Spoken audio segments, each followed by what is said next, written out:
more to Miguel's point, do they want eunuchs? I don't think women actually want eunuchs, but it's just the way that we are as sort of like primates. I'm going to go like really primal on you here. There are guys who and there's guys who don't, and women have to like have a fine-tuned filter to determine guys who and guys who don't. Okay, the guys who don't fuck are the monkeys that will give the woman the banana and will pick the little nits off of her and will provide childcare for the alphas, babies, right? He's the guy who gets a little bit of pussy when she's not in estrus, right? He gets a little bit of pussy when just to keep him around, right? Just to give him a little bit of reward to keep those beta men, because they still serve a purpose, it's better to have them than not. They're superfluous. It's better to have them than not have them.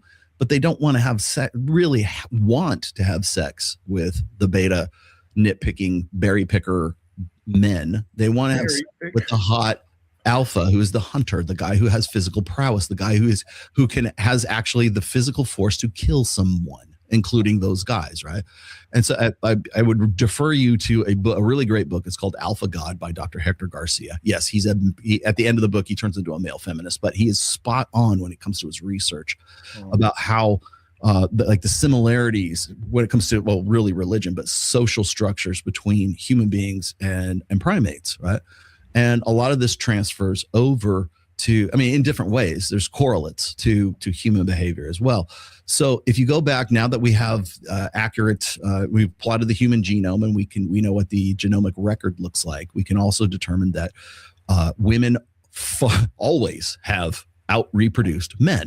There are guys who are going to get it. There are guys who fuck, and there are guys who are just the berry pickers. They're there for serviceability. They're the drones, okay? And so do they want them necessarily as eunuchs? No, because they still have to give them some little bit of reward. It's like having beta orbiters. You got to toss them a bone every now and then and say, give them a kind word, pat them on the back, hold their hand, give them a quick keynote touch or something like that. They might not be fucking those guys. But if they are because they have to. It's transactional. The guy that they want to fuck is the guy who fucks, the guy who is dark tribe personality traits, the guy who is has the capacity to kill other guys, the guy who is physical prowess.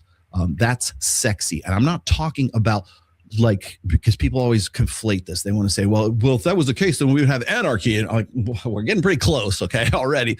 But the thing is no, it won't, because it's this balance between reproducing with guys who are alpha and then having betas take over the parental investment responsibilities of those alphas, which is exactly what you see in primate troops, right? And so we're just doing it the human way, and we make rationales and we make social conventions that sort of excuse that. Right? A single mom, she's a superhero, and you're not a stepdad. You're the dad who stepped up. No, you're the guy who's taken over the parental investment responsibilities, the guy who fucked her, put a baby in her, and then went on to the next one. Right? Ejaculated and evacuated. You're the guy evacuating. You're the guy that picked up the tab for it, right? You are a cuckold. That is what you are. And it's one thing. Like I think I don't think I've ever said this on any podcast, but it's one thing for men to have a jealousy response, especially if there's infidelity. If a woman cheats on her guy, that guy wants to know, did you, how big is his? Did you do it in the kitchen? Did you do it in the bedroom? Was he better than me? Like, they want the details. And the reason why they want the details is not to torture themselves, but the purpose of that is to determine whether or not the baby that comes out of her is his baby or it's the other guy's baby. Right. And that causes, what happens when guys find out that they've been investing in children that aren't theirs? They murder the wife. They murder themselves. They murder the kids. What is it that prompts guys to do that? Because they have been tricked and duped into being cuckolds and into being genetic dead ends. They are going to go extinct, and the guy that fucked her, that he's been unwittingly taking care of their kids for all this time, now the truth is out, and he can't live with that, and they can't live with it either, apparently, right? So, but the thing is that is all that traces back to primates, right? It traces back to the same thing that silverback gorillas down to macaque monkeys do, right?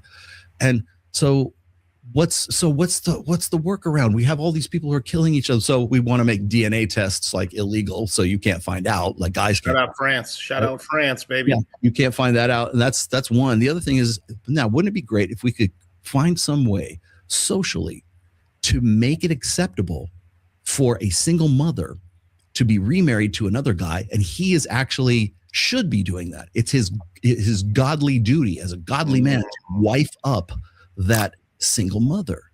It is you're a hero. It's noble for a man to essentially complete the cycle of life for another guy, and the woman who would actually marry him and have him as a base of support. They want a guy who has a man with benefits, right? They want a guy who's going to be able long-term security. That's but King Solomon had many wives.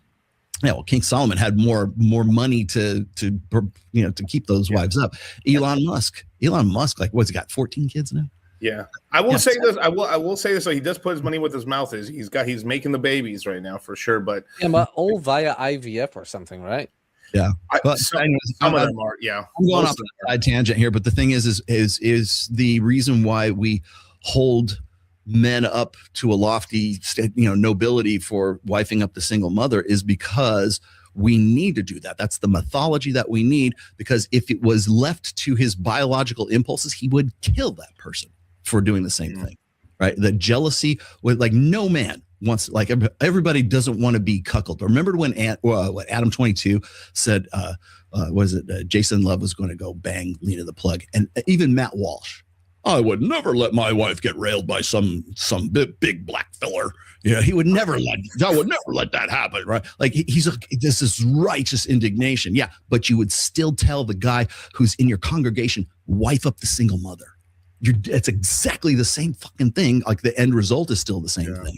That's where the jealousy response comes from. That's where the indignation comes from, and the outrage comes from that same mate guarding and jealousy, right? That's where that comes from. So what you're telling me is, if I'm in church and I say you're a noble man for wifing up that poor, single mom who's on a fixed income or some shit like that, and you're lifting her up out of poverty, and she will appreciate you and love you forever, and that's what God wants you to do.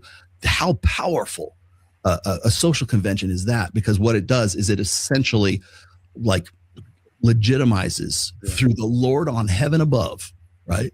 With you completing her hypergamous life plans. You're the guy that stepped in and completed the whole circle for her. Right? Yeah. So instead of women going, it's your baby, and it's not your baby, like that's like, what is it, a proactive cuckoldry, right? It's retroactive cuckoldry. Well, it's not your baby, but it's okay that it's not your baby, and you should wife me up anyways. Right. That is a far more powerful social dynamic than anything else. And you add a little bit of God in there, and that is a mind fuck. Is what that is. Yeah. And then there's always that line too of obviously, right? Like you got a guy like Kyle. I'd bitch slap Kyle right now on stream if he got with some fucking woman that had 2 kids from 2 different dudes. Right.